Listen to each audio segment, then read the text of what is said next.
എല്ലാവർക്കും എൻ്റെ പുതിയ വീഡിയോയിലേക്ക് സ്വാഗതം. അപ്പോൾ ഞാനിന്ന് വന്നിരിക്കുന്നത് നമ്മുടെ ഫസ്റ്റ് ഇയർ BSc നഴ്സിംഗ് പഠിക്കുന്ന കുട്ടികൾക്ക് ഏതൊക്കെ ടെസ്റ്റാണ് അവർ ഉപയോഗിക്കേണ്ടതെന്ന്, എത്ര സബ്ജക്റ്റാണ് ഫസ്റ്റ് ഇയറിൽ ഉള്ളതെന്നും പറയാൻ വേണ്ടിയാണ്. ഫസ്റ്റ് ഇയർ മെയിനായിട്ടും രണ്ടായിട്ടാണ് തിരിച്ചിരിക്കുന്നത്, ഫസ്റ്റ് സെമ്മും സെക്കൻഡ് സെമ്മും.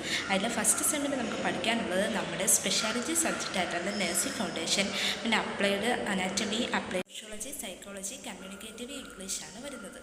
കമ്മ്യൂണിക്കേറ്റീവ് ഇംഗ്ലീഷ് ഒഴിച്ച് ബാക്കി എല്ലാ സബ്ജക്റ്റും ഇൻറ്റേർണൽ സബ്ജക്റ്റും, കമ്മ്യൂണിക്കേറ്റീവ് ഇംഗ്ലീഷ് എക്സ്റ്റേണൽ സബ്ജക്റ്റുമാണ്. അതുകൊണ്ട് കമ്മ്യൂണിക്കേറ്റീവ് ഇംഗ്ലീഷിന് നമുക്ക് യൂണിവേഴ്സിറ്റി എക്സാം ഇല്ല. സെക്കൻഡ് സെമിസ്റ്ററിൽ നമുക്ക് പഠിക്കാനുള്ളത് നഴ്സിംഗ് ഫൗണ്ടേഷൻ 2 ആണ്. നഴ്സിംഗ് ഫൗണ്ടേഷൻ ഫസ്റ്റിൻ്റെ കണ്ടിന്യൂസ് ആയിട്ട് വരുന്നതാണ് നഴ്സിംഗ് ഫൗണ്ടേഷൻ 2.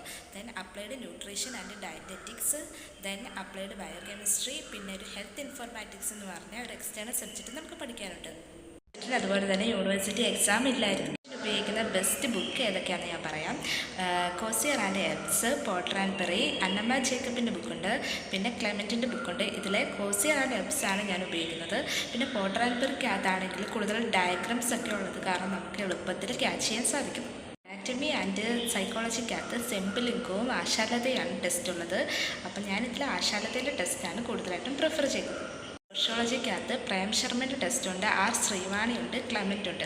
ഇതിലെ ക്ലെമൻറ്റിൻ്റെ ടെസ്റ്റാണ് സോഷ്യോളജിക്കകത്ത് ഉപയോഗിച്ചത്. ഫിസിയോളജിക്കകത്ത് ക്ലെമൻറ്റ്, രാംകുമാർ ഗുപ്ത, അതുപോലെ തന്നെ ശ്രീവാണീൻ്റെ ടെസ്റ്റുണ്ട്. അതിൽ ശ്രീവാണിൻ്റെ ടെസ്റ്റാണ് സൈക്കോളജിയിൽ ഉപയോഗിച്ചത്. കെമിസ്ട്രിക്കകത്താണെങ്കിൽ ഷെറിൻ വർഗീസിൻ്റെയും രാംചന്ദ്ര ബോസിൻ്റെ ടെസ്റ്റുണ്ട്. ഇത് രണ്ടും നല്ല ടെസ്റ്റാണ് അപ്ലൈഡ് ബയോകെമിസ്ട്രി പഠിക്കാൻ വേണ്ടി.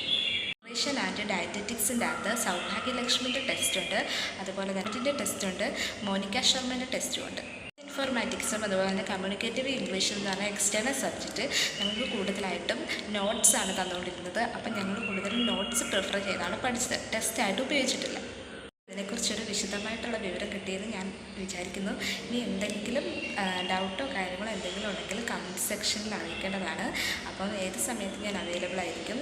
പിന്നെ എൻ്റെ ഈ വീഡിയോ കണ്ടിട്ട് ഇഷ്ടപ്പെടുന്നവർക്ക് ലൈക്കും കമൻറ്റും ഷെയറും ചെയ്യാവുന്നതാണ്.